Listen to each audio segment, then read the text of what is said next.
Hello my dear student, आप सभी का इस ऑनलाइन प्लेटफॉर्म पर स्वागत है। आज हम पुणे एक नई क्लास क्वांटम मैकेनिक्स का पार्ट नंबर 41 लेकर आए, है ना, जो आपके BSc third year and BSc BEd third year के अंदर चल रहा है। इस पार्ट को भी आप ध्यान से समझिएगा। तो सबसे पहले अपन थोड़ा सा पीछे चलते हैं ना, तो मैं आपको ये चीज़ बताऊँगा कि अपन पढ़े थे कि त्रिविमीय बॉक्स में जब आपका कोई कण गति करता है तो उसके बारे में अपने को अध्ययन करना था, है ना। जो पहला वाला पार्ट था ना, पार्ट नंबर 40, उसको आप ध्यान से समझिएगा। त्रिविमीय बॉक्स में कण की गति, है ना, कि जब कोई कण त्रिविमीय बॉक्स में गति करता है तो उसकी गति तीन प्रकार से हो जाएगी, एक्स वाई जेड, है ना, तीनों के अनुसार। और अपन ने कल उसकी गति का समीकरण तो निकाल लिया था। कल अपन ने जो कल का मतलब पार्ट नंबर 40 के अंदर अपन ने उसकी गति का समीकरण निकाल लिया था। और गति का समीकरण क्या होएगा कि साई, है ना, आप जब देखोगे तो पता चलेगा आपको, साई एक्स वाई जेड बराबर √8 upon ABC, √8 upon ABC sign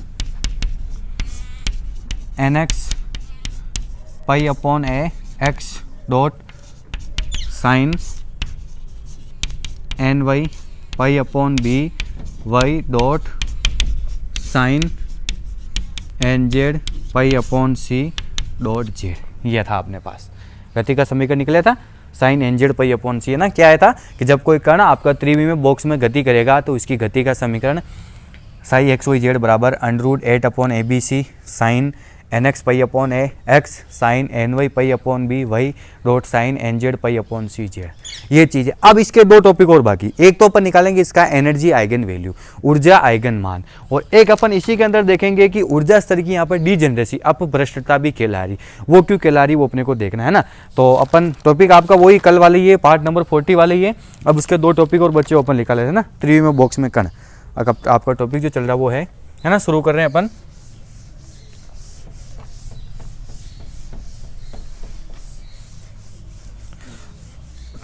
क्या हो जाएगा अपने पास,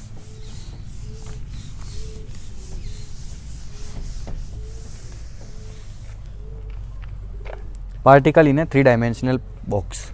टॉपिक आपका क्या था, particle in a 3 dimensional box.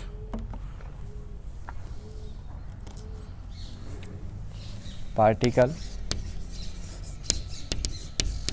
In a 3 dimensional box.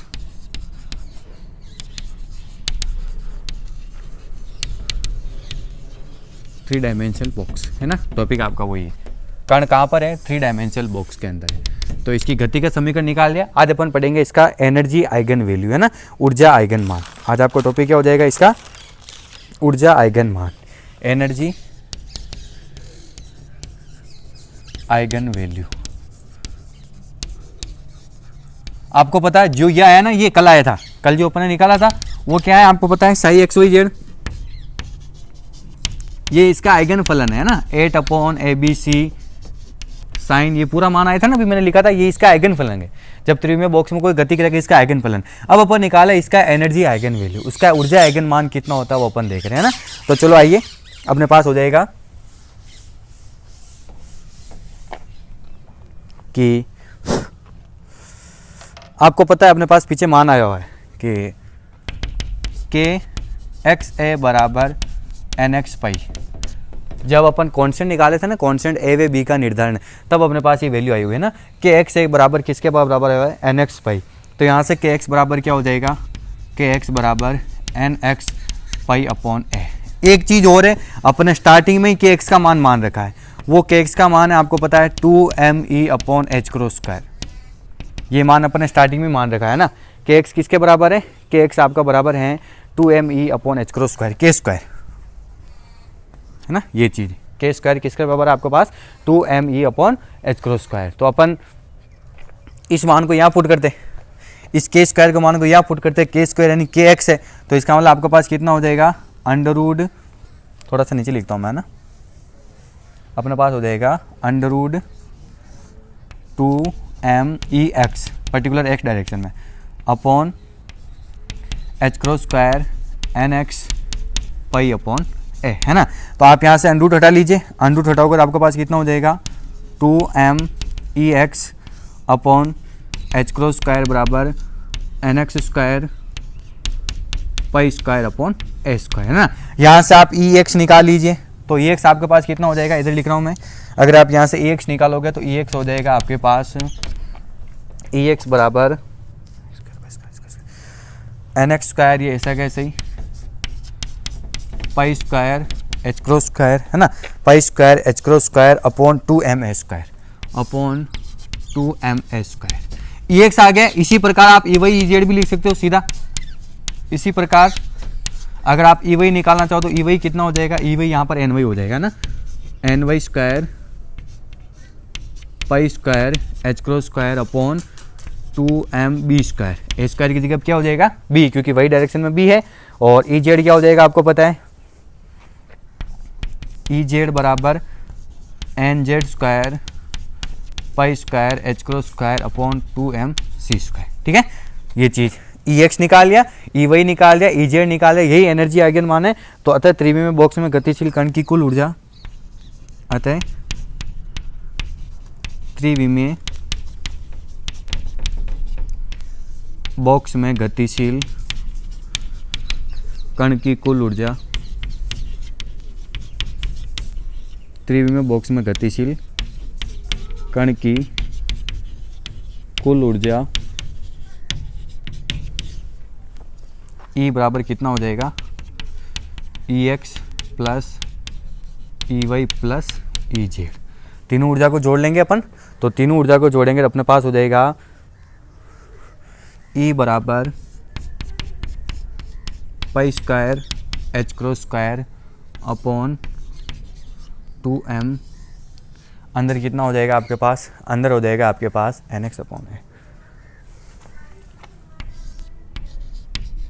N X upon A का whole square plus N Y upon B का whole square plus N Z upon C का होल स्क्वायर। ये हो गया आपके पास टोटल एनर्जी।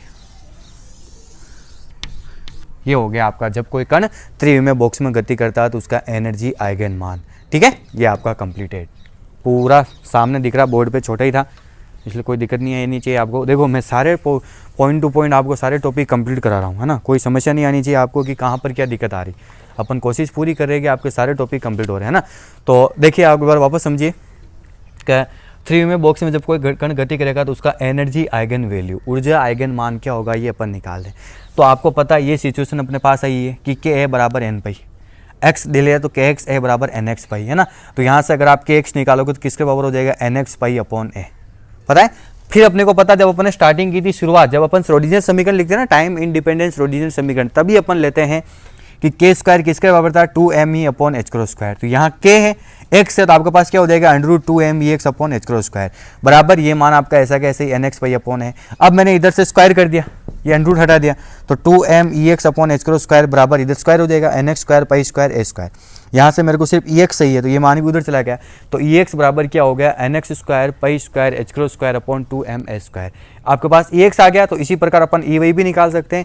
ई वाई कितना हो जाएगा, N Y square pi square H cross square upon 2m B square.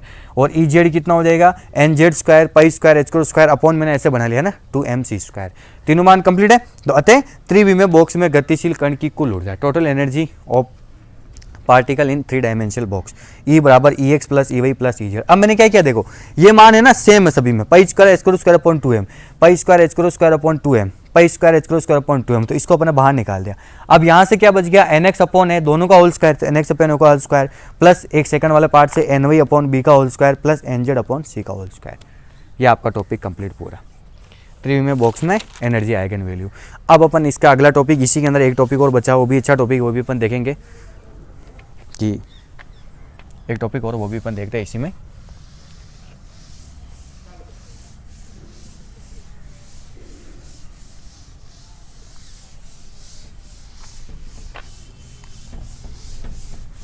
ऊर्जा स्तरों की अपभ्रष्टता, है ना, वो अपने को देखना है।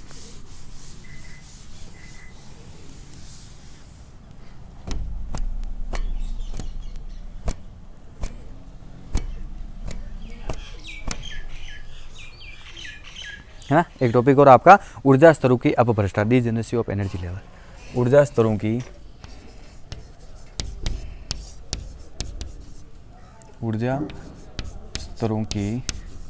अपभ्रष्टता,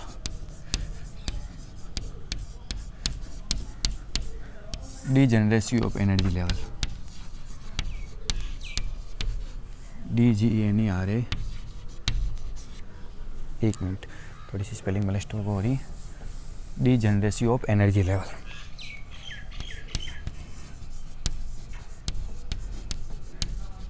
डीजेनरेसी ऑफ एनर्जी लेवल,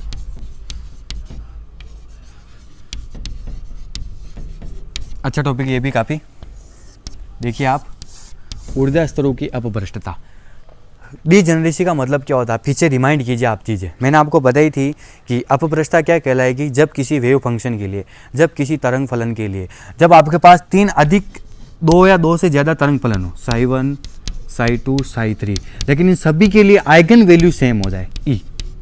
यहाँ पर ध्यान से देखिएगा कि जब दो या दो से अधिक वेव फंक्शन तरंग फलन के लिए अगर आइगन वैल्यू एक ही हो, आइगन फलन तो अलग अलग है लेकिन आइगन वैल्यू क्या उनके लिए एक ही हो, तो ये स्थिति कहलाती अपभ्रष्टता।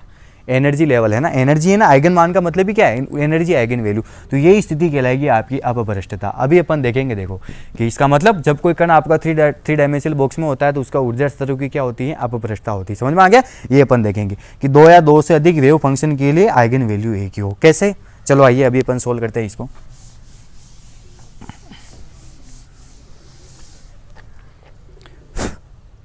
यस, दो फॉर्मूले अभी अपने पास आए, वो अपन लिख लेते हैं कि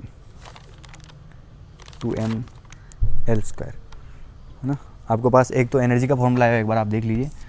एनर्जी का फॉर्मूला क्या है अपने पास, π² अपॉन 2m, ये आया हुआ π² upon 2m nx upon a का स्क्वायर ny अपॉन b का whole square plus nz upon c का होल स्क्वायर। एक तो ये, और एक आपके पास साई फंक्शन जो है वो कितना आया हुआ है, 8 upon ABC sine nx pi upon a x dot sine ny pi upon b y dot sine nz pi upon c z, है ना। यहाँ पर थोड़ा इनका रोल रहेगा ना, इसलिए मैंने लिख दिया है, ठीक है। ny और nz ये अपने पास तीनों वैल्यू है। अब अपन निकालेंगे इनको, है ना, इन्हीं को ध्यान में रखते हुए। तो ये शुरू कीजिए आप सबसे पहले कि स्टार्टिंग है ना, कि जो आपकी भुजा है ना, माना ABC बराबर L, माना तीनों भुजा को अपन बराबर मान लेते हैं, A बराबर B बराबर C, और इसको अपन ने L से लिख लिया। देखिए शुरू करने का तरीका देखिए आप, तीनों भुजाएं बराबर मान ली। अब इसमें पहली कंडीशन, यदि nx बराबर 1, ठीक है, nx बराबर 1, ny बराबर 1 और nz बराबर 1 हो, तो तीन चीजें अपन सेम मान रहे हैं ना, हो तो, है ना, ये तीन चीजें अपन ले रहे हैं कि nz ny और तीनों 1 हो। कुछ भी हो सकता है, आपको पता है एक धनात्मक पूर्णांक है ना, हो तो ये चीज आपको पता है कि nx ny और nz तीनों धनात्मक पूर्णांक है और इनका मान 1 2 ऐसे लगाकर कंटिन्यू n तक जाता है। अब शुरुआत कर रहे हैं अपन कि तीनों 1 हो, तीनों आपके पास क्या हो, 1 हो, तो इसके सबसे पहले आपके पास आइगन वैल्यू कितनी हो जाएगी, यहाँ से एनर्जी आइगन वैल्यू, तो आइगन वैल्यू हो जाएगी आपके पास E111, ऐसे लिखे आप, चाहो इधर लिख लो, है ना। आइगन वैल्यू कितनी हो जाएगी आपके पास, E111 बराबर, मैं पहले लिख लेता हूँ ना, 3π² h² अपॉन 2mL², है ना। अब एक बार वो आइगन फलन भी लिख लेता हूँ। अब इसके संगत आइगन फलन कितना हो जाएगा, इसके संगत, देखो बुक्स में बिल्कुल समझ में नहीं आएगा, थ्योरी डे की बिल्कुल लैंग्वेज ही बिल्कुल अलग ही है। अब देखो मैं आपको इसको कैसे सोल्व करा रहा हूँ, बिल्कुल इजी वे में, और आपको अच्छे से समझ में आ जाए। इसके संगत आइगन फलन कितना हो जाएगा, इसके संगत आइगन फलन ψ11 बराबर √ 8 अपॉन L³, एक बार मैं लिख लेता है ना, साइन πx अपॉन L, है ना, sine πx upon L dot sine pi Y upon L dot sine pi Z upon L. ये अपन आइगन फंक्शंस भी लिख लिया है ना। अब आप इस वैल्यू को देखिएगा कैसे क्या है अपने पास कि ये दोनों मान है ना, आइगन वैल्यू ये आई हुई अपने पास और आइगन फंक्शन ये आया हुआ त्रिविमीय बॉक्स में। तो अपन स्टार्टिंग में ये देखा कि माना ये जो तीनों भुजा है ना त्रिविमीय बॉक्स की, अगर ये तीनों भुजा बराबर हो, ए बराबर बी बराबर सी, और इसको अपन किससे लिख लिया, एल से, और ये जो धनात्मक पूर्णांक है ना एन एक्स एन वाई और एन जेड, अगर अपन तीनों को एक एक ले लें, अगर अपन तीनों को कितना ले लें 1 1 1, तो आपको सबसे पहले आइगन वैल्यू कितनी प्राप्त हो जाएगी, ये रहा आपके पास। देखिए आप पाई square H cross square upon 2m, पाई square H cross square upon 2m, ये तो ऐसा कैसे ही, ठीक है। अब आप इनको जोड़ोगे a बराबर b बराबर c, ये तीनों बराबर, तो आप इसको बाहर निकाल लोगे एल स्क्वायर भाई A square plus B square plus C square, तीनों बराबर, तो आप बाहर कॉमन ले लिया, ये आ गया आपके पास एल स्क्वायर, ठीक है। अब ऊपर 3 कैसे आया, ये भी 1 है, ये भी 1 है और ये भी 1, तो 1 प्लस 1 प्लस 1 तो 3, 1 का स्क्वायर 1, इसके जो तो 1 तीनों ये हो गया 3। तो पहला आपके पास आइगन वैल्यू कितना हो गया 3 पाई square H cross square upon 2m L square, समझ में आ गया। अब इसके संगत आइगन फलन यहाँ से निकाला, ये रहा देखो कि √8 upon L cube, A B C तीनों बराबर, तो एल क्यूब साइन, अब देखिए nx 1 हो गया, nx हट गया तो पाई एक्स एक साथ हो गया अपॉन एल, इसी प्रकार ny भी हट गया, nz भी हट गया, तो अपन x अंदर ले लिया, sine pi X upon L, sine pi Y upon L और sine pi Z upon L, ये हो गया कंप्लीट। अब इसमें सेकंड स्टेट और देखते हैं, ऐसा कैसे अपन सोल्व करते हैं। सेकंड कंडीशन अपन इसमें थोड़ा सा अगर ये चेंज ले आते हैं कि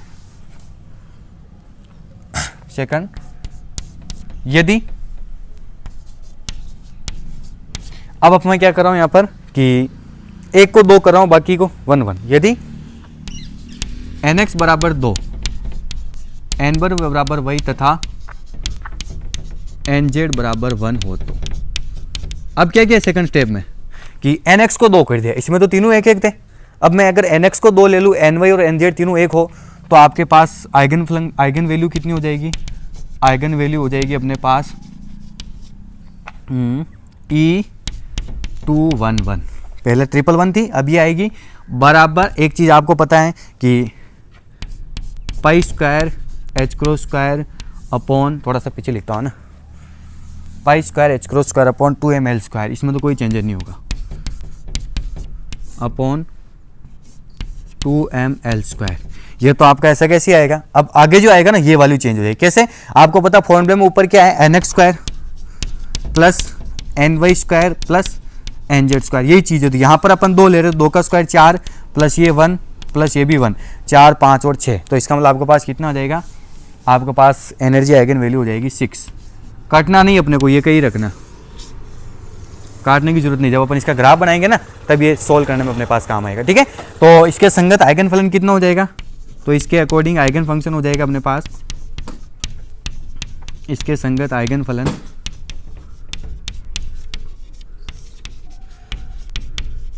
ये रहा, ये पूरा का ऐसा कैसे रहेगा, बस यहाँ पर अपने पास 2 आ जाएगा, है ना, बाकी पीछे ऐसा कैसे रहेगा, तो अपन करेंगे psi211, है ना, psi211 बराबर √8 अपॉन एल क्यूब, है ना, √8 upon L cube sine 2 pi X upon L, sine 2 pi X upon L, ठीक है, बाकी पीछे sine pi Y upon L और sine pi Z upon L, पीछे सेम है, देखिएगा आप √8 अपॉन एल क्यूब, ये यहाँ पर 2 हो जाएगा क्योंकि nx था ना फॉर्मूला में, nx तो 2 पाई एक्स अपॉन एल, ये चीज़ होगी 2 पाई एक्स अपॉन एल, ये चीज़ हो गई। अब ऐसे कैसे एक थर्ड और केस देखेंगे अपन, में 2 केस, आप 4 केस सोल्व करूंगा, फिर अपन उससे निष्कर्ष निकालेंगे। अब अपन क्या करेंगे, इसको 2 ले लेंगे, nx1 nz1 और ny कितना हो जाए, 2 हो जाए, तो पहला तो ये लिया, फर्स्ट केस ये लिया है ना कि nx1 तीनों 1 हो, अब एक को 2 कर दिया, इधर से मैं मिटा रहा हूँ, है ना, ये हो गया अपने पास, ये हो गया स्पेस, अब अपन इधर से मिटा रहे ताकि अपने को जगह मिल जाएगी, तो इधर से मैं मिटाऊं, और थर्ड वाली चीज़ अपन लेते हैं यहाँ पर कि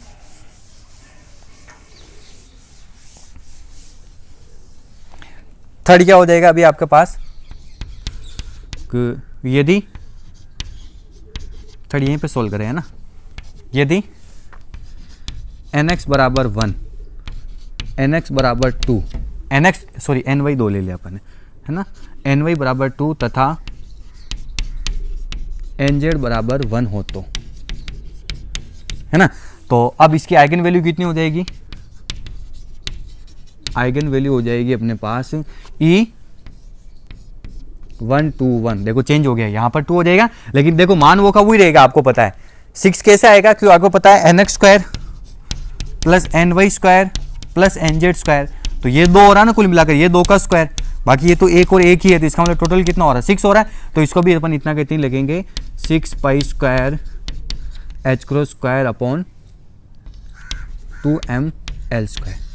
ठीक है, यही चीज़ हो जाएगी यहाँ पर कि आइगन वैल्यू कितनी हो गई E121 6 pi square h cross square upon 2ml square, इससे मिलती जुलती, लेकिन अब आइगन फलन चेंज हो जाएगा। कैसे, तो अपने पास थर्ड स्टेप हो जाएगी कि इसके संगत आइगन फलन कितना हो जाएगा, इसके संगत आइगन फलन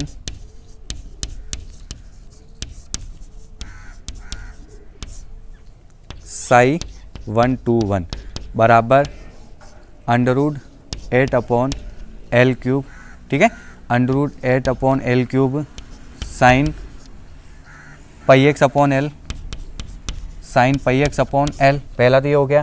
फिर उसके बाद दूसरा मान साइन 2 पाई वाई हो जाएगा, वहाँ पर 2 पाई वाई हो जाएगा 2 पाई वाई अपॉन एल, और तीसरा हो जाएगा sign pi Z upon L. अब देखिए आप, ये आइगन फलन बिल्कुल ही चेंज है, बस पूरा मिलता जुलता यहाँ पर ये चेंज है, लेकिन देखिए दोनों में आइगन मान सेम है, दो आइगन फलन के लिए आइगन मान सेम हो गया। एक चीज़ और निकाल सकते हैं अपन, ऐसा कैसे, फोर्थ नंबर, यदि फोर्थ देखिए आप, यदि nx बराबर 1 ny बराबर 1 तथा nz बराबर 2 हो, तो अब देखिए वापस ये हो तो आपको पता है आइगन वैल्यू कितनी हो जाएगी, आइगन वैल्यू आपको पता वो कि वही रहेगी। अब यह हो जाएगी आपके पास E112, E211 आया, E121 आया, अब हो गई E112 बराबर वो का भी माना जाएगा 6 pi square h cross square upon 2ml square, है ना। अब इसके संगत आइगन फलन कितना हो जाएगा, कि इसके संगत आइगन फलन हो जाएगा आपके पास, इसके संगत आइगन फलन, है ना, इसके संगत आइगन फलन देना चाहेंगे अपन, तो वो हो जाएगा आपके पास साई 112, है ना, साई 112 बराबर under root 8 upon L cube sine pi X upon L dot sine pi Y upon L dot sine 2 pi Z upon L. अब ये आपने चारों नियम पढ़ लिए, ठीक है, बस अब ज़्यादा बताने की जरूरत नहीं है, अपन ने चार यहाँ पर डिस्कस निकाल ले, 4 कंक्लूजन।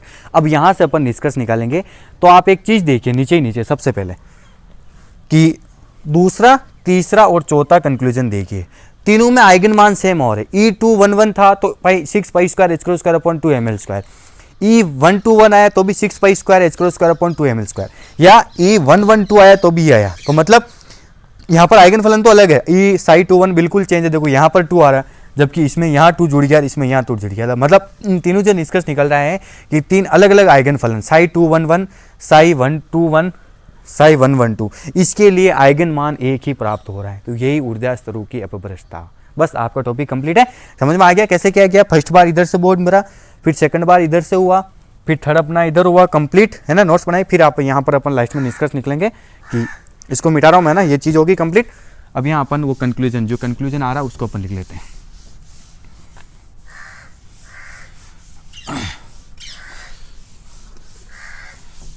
है ना, कि क्या हो जाएगा कि स्पष्ट है कि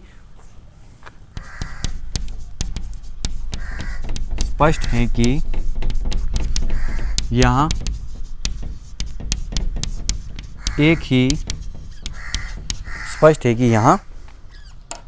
एक ही ऊर्जा आइगन मान, यहाँ एक ही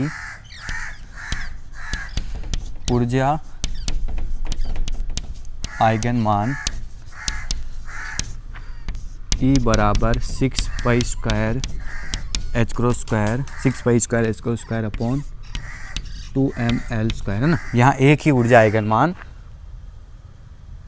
के लिए 3 आइगन फलन की ऊर्जा मान के लिए 3 आइगन फलन के लिए 3 आइगन फलन कौन कौन से, साई 211, साई 121 तथा साई 112। ठीक है, 3 आइगन फलन साई 112 उपस्थित हैं, प्राप्त होते हैं, है ना, 3 प्राप्त हो रहे हैं। यह अवस्था ऊर्जा स्रोत की अपभ्रष्टता कहलाती है। यह अवस्था ऊर्जा स्तरों की अपभ्रष्टता कहलाती है। यह अवस्था ऊर्जा स्तरों की अपभ्रष्टता, डीजनरेसी कहलाती है ना, डीजनरेसी ऑफ एनर्जी लेवल। थोड़ा डीजनरेसी ऑफ एनर्जी लेवल। 3 अलग अलग आइगन मान आपको प्राप्त हो गए। आइगन फंक्शन एक था, उसके लिए आपको आइगन वैल्यू क्या होगी, 3 अलग अलग प्राप्त होगी। तो यह अवस्था ऊर्जा स्तरों की अपभ्रष्टता कहलाती है। ठीक है, ये आपका टॉपिक कंप्लीट। तो उम्मीद करूंगा टॉपिक आपको अच्छे से समझ में आया हो, है ना। समस्या आपके सामने कोई नहीं खड़ी होनी चाहिए। एक बार पुनः देख लीजिए आप शॉर्ट रूप में कि अपने पास ये चीज़ें कंप्लीट हुई है ना। nx बराबर 1, ny बराबर 1, nz बराबर 2, तो अपने पास ये अलग अलग चीज़ें आई। तो स्पष्ट है कि यहाँ एक ही ऊर्जा आइगन मान E बराबर इसके लिए 3 आइगन फलन अपने को ये प्राप्त होते हैं। ये अवस्था ऊर्जा स्तरों की अपभ्रष्टता कहलाती है। ठीक है, अब अपन इसका ग्राफ भी प्लॉट कर लेंगे, है ना। ग्राफ कौन सा प्लॉट करना वो भी आप देख लीजिएगा, क्योंकि अपने को ग्राफ प्लॉट करना जरूरी है यहाँ पर। 1 मिनट थोड़ा सा रुकिएगा आप, क्वेश्चन कौन सा हो रहा हो मैं देख लो ना। ग्राफ की अपने को यहाँ पर ज़रूरत रहेगी, तो जो आपका ग्राफ रहेगा ना वो हो जाएगा आपके पास -cos 2n pi x 1 cos 2n pi x upon a। अच्छा, आंसर कितना आ रहा है, a/2। स्थिति के प्रति ऐसा कितनी हो रही है, a/2 हो रही ना। अच्छा, ग्राफ बना लेते हैं ना। ग्राफ भी देखिएगा आप एक बार, जो ग्राफ आएगा ना वो आपका ऐसे आ जाएगा, इसी के अंदर ऊर्जा स्तरों की अपभ्रष्टता।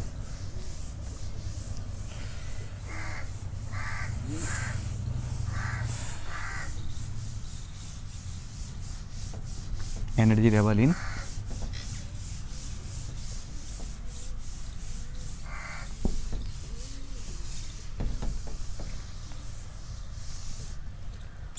यस,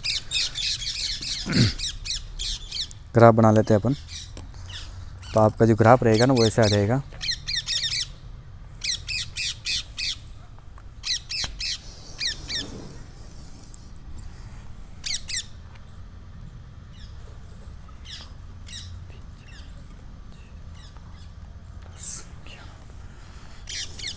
एक, 2, 3, 4, इनको बराबर रखना है ना, 5, 6, 7 और 8 ले लेता था, है ना। ये चीज़ें अपने पास 8 चीज़ें हो गई। तो सबसे पहले अपन शुरू करेंगे E1 से। तो शुरू ही था आपका E1, है ना। जब ये बढ़ा तो कितना हो गया, 3E1, है ना। 3E1 होगा, फिर उसके बाद कितना हुआ आपको पता, 6E1, फिर उसके बाद 6E1, फिर बढ़ा तो कितना हुआ, 9E1। एक बार मैं ग्राफ बना लूँगा फिर आपको समझाऊँ कैसा है। फिर हुआ 11E1, है ना, 11E1, 9E1 के बाद 11E1, फिर 12E1, 14E1, 17E1, 12E1, 14E1 और 17E1, ये होगा 17E1, 12, 14, 17E1। इधर एनर्जी लेवल है, ऊर्जा स्तर है। इधर क्या है आपके पास, ऊर्जा स्तर, एनर्जी लेवल, ठीक है। और इधर हो जाएगी आपके पास अपभ्रष्टता की कोटि। इधर क्या हो जाएगी आपके पास, इसको मैं मीटर मिटा रहा हूँ ना, इसी का टॉपिक ध्यान रखिएगा। इधर क्या हो जाएगा आपके पास, अपभ्रष्टता की कोटि। अपभ्रष्टता की कोटि, ठीक है। कोटि भी अपन सेट कर लेते हैं कैसे ही। अपभ्रष्टता की कोटि हो जाएगी अपने पास, शुरुआत होगी 1, 3, 3 और 3, कंटिन्यू 3 आ जाएंगे, 1, 3, 3, 3, 1, 6, 3, 1, 6 और 3। अब आइए कैसे ही वो भी आप समझ लीजिए ना। आप चाहो तो चित्र किस बारे में, आप चित्र का भी लिख सकते हो। भाई चित्र है अपना डायग्राम है ना वो किस चीज़ का है, डायग्राम है अपना त्रिविमीय बॉक्स में कण के संभावित ऊर्जा स्तर, त्रिविमीय बॉक्स में कण के संभावित ऊर्जा स्तर, कण के संभावित ऊर्जा स्तर है ना, कण के संभावित ऊर्जा स्तर तथा अपभ्रष्टता। ठीक है, अब ये कैसा है ये भी देख लीजिए। आपको पता है शुरुआत कैसे होती है, पाई square H cross square upon 2ml square, इससे शुरुआत होती है। फिर 3 और जुड़ जाएगा, ठीक है 3, फिर उसके बाद 6 ऐसे कंटिन्यू बढ़ा, देखो इसका बाद 3E1 3 जुड़ते ही फिर 6E1। अब ये कैसा है, मैं एक टेबल बना रहा हूँ पास ही में, वहीं से आपको टेबल सारी चीज़ें बता देगी, है ना। तो आइए एक मैं टेबल यहाँ पर प्लॉट करता हूँ, उसी से आपको सारी चीज़ें समझ में आ जाएगी। तो यहाँ पर अपने पास एक टेबल आ जाएगी, उस टेबल को आप देख लीजिए, वहीं से अपन अंदाज़ा लगा लेंगे। ठीक है, तो सबसे पहले हो जाएगी आपके पास ऊर्जा स्तर की ऊर्जा, यहाँ पर हो जाएगी ऊर्जा स्तर, इसको अपन ई से लिखेंगे। ठीक है, फिर उसके बाद हो जाएगी अपभ्रष्टता, डीजेनरेसी, बीच में क्या हो जाएगी आपके पास डीजेनरेसी है ना।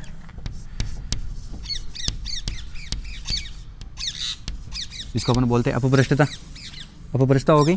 फिर हो जाएगी यहाँ पर N1 M2 N3 के सेट, उसी को अपन चेंज करें तो NX NY NZ के सेट, ये आपको इसको सेट करते हैं ना कि डीजेनरेसी कितनी होती है। आइए शुरू करते हैं। सबसे पहले आपके पास था एनर्जी लेवल 3E1, ये आ रहा 3E1। सबसे पहले आपके पास एनर्जी लेवल कितना था 3E1, तब आपके पास कितनी आई थी अपभ्रष्टता, एक ही आई थी। वो भी कैसे है कि जब ये तीनों 1 1 1 हो। देखिए आप फर्स्ट चीज़ कंप्लीट, NX NY और NZ तीनों आपके पास कितने हो 1 हो, तब ये हो रही है एनर्जी लेवल। ठीक है, फिर अगर आपके पास सेकंड आया 6E1 है ना, सेकंड क्या है आपके पास 6E1, इसमें अपभ्रष्टता कितनी आई 3, कैसे ही वो भी आप देख लीजिए, वही आपके पास 2 1 1 है ना। एक मिनट थोड़ा सा इसको अच्छे से लिखते हैं अपन, ये चीज़ कैसे ही अपन उसको देख लेते हैं कि 2 1 1 है ना, एक हो जाएगा आपके पास 1 2 1 और एक हो जाएगा आपके पास 1 1 2। ठीक, एक आपकी ये हो गई कंप्लीट। ठीक, फिर उसके बाद अगली एनर्जी लेवल कितनी आ रही 9E1 है ना। तो ये किसके लिए आई, ये हो गई आपके पास, इसमें भी 3 2 हो गए है ना, इसमें भी कितना हो गया 3 डीजेनरेसी। अब ये भी कितनी आई 3, कैसे आई वो भी आप देखिएगा। तो अपन देखेंगे कि 2 2 1, ठीक है 2 2 1 और फिर उसके बाद 2 1 2 और 1 2 2 है ना, 1 2 2 ये चीज़ हो गई 1 2 2। ठीक, फिर उसके बाद ये आपके पास 11E1, इसको भी देख लेते हैं अपन 11E1 है ना। अब 11E1 में आपके पास कितनी आ रही, 11E1 में भी आपके पास आ रही 3। अब वो सेट कैसे बने, NX NY NZ के सेट, तो वो हो गए आपके 3 वाले 3 1 1। ठीक, एक हो गया आपके पास 1 3 1, एक हो गया आपके पास 1 1 3। ठीक है, 11E1 में भी हो गया 3 1 1 1 3 1 1 1 3। फिर उसके बाद आया आपके पास 12E1 में 1 आ रहा है, 12E1 में कितना आ रहा है 1। ये कब आया, जब आपके पास सिर्फ 2 2 2 का सेट हो। ठीक है, देखो ये जमाने का तरीका देखिए आप।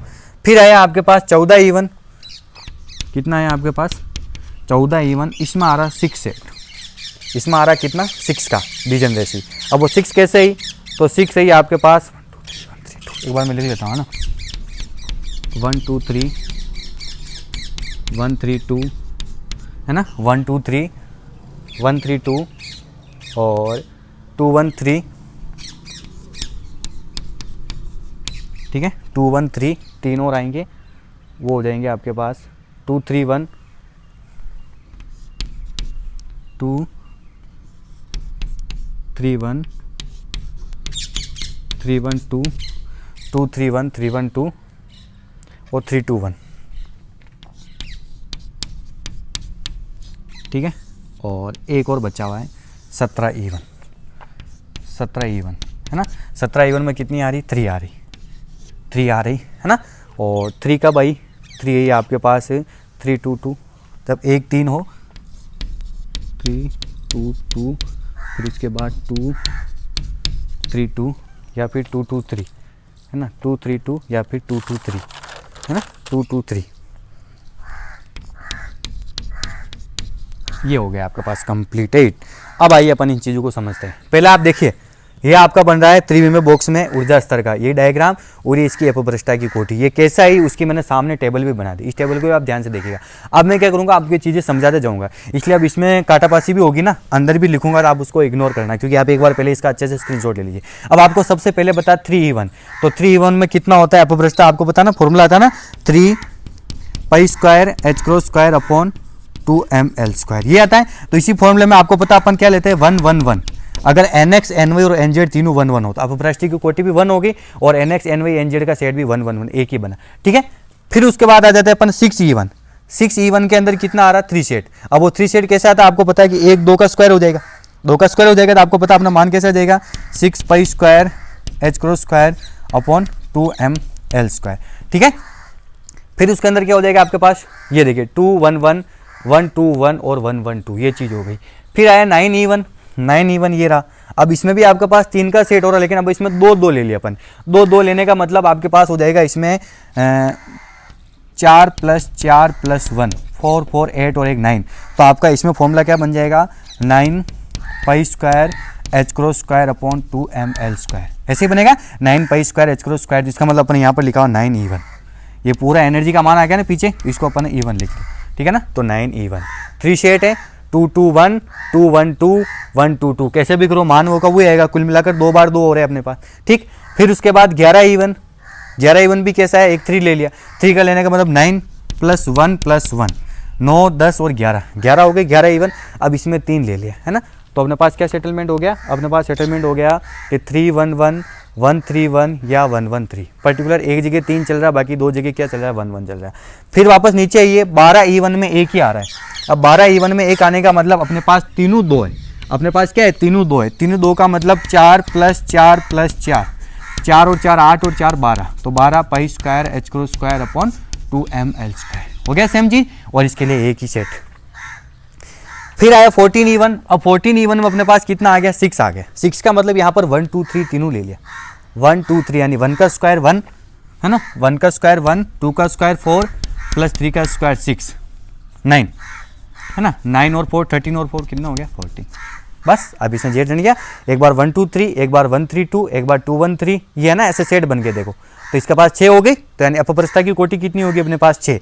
आइगन मान ये नहीं रहेगा, लेकिन इसके लिए आइगन फंक्शन ऐसे 6 अलग अलग बन जाए, है ना। इसी प्रकार आप देखिए 17E1, 17E1 लिया तो अपने पास वही 3 सेटअप है, और ये ऐसे अलग अलग चीज़ हो जाएगी। तो इस प्रकार आप इस टेबल को ध्यान से देखिएगा, और वही अपने पास यहाँ पर एक ग्राफ प्लॉट है ना, वो जो पहले ग्राफ था ना, वो आपको ऐसे कैसे प्लॉट करना। तो ये आपका त्रिविमीय बॉक्स वाला टॉपिक भी पूरा कंप्लीट है ना। तो अब आपका आइगन फंक्शन वाला टॉपिक पूरा कंप्लीट है। आपको अगर एग्जाम में क्वेश्चन पूछा जाएगा ना, तो क्वेश्चन कैसे बनेगा कि त्रिविमीय बॉक्स में कण की गति को समझाइए, जो मैंने आपको पहले वाले पार्ट में लिखा चुका हूँ। इससे पहले जो पार्ट ना पार्ट नंबर 40, उसके अंदर मैंने आपको क्वेश्चन लिखा था, वो यही था कि त्रिविमीय बॉक्स में कण की गति को समझाइए, है ना। पहले वाला क्वेश्चन था वो आपका क्या था कि त्रिविमीय बॉक्स में कण की गति को समझाइए, और आज अपन लिखेंगे कि त्रिविमीय बॉक्स में स्थित कण की ऊर्जा स्तर की, त्रिविमीय बॉक्स में स्थित कण की ऊर्जा स्तर की अपभ्रष्टता को समझाइए, ऊर्जा स्तर की अपभ्रष्टता को समझाइए, डिजनरेशन है ना।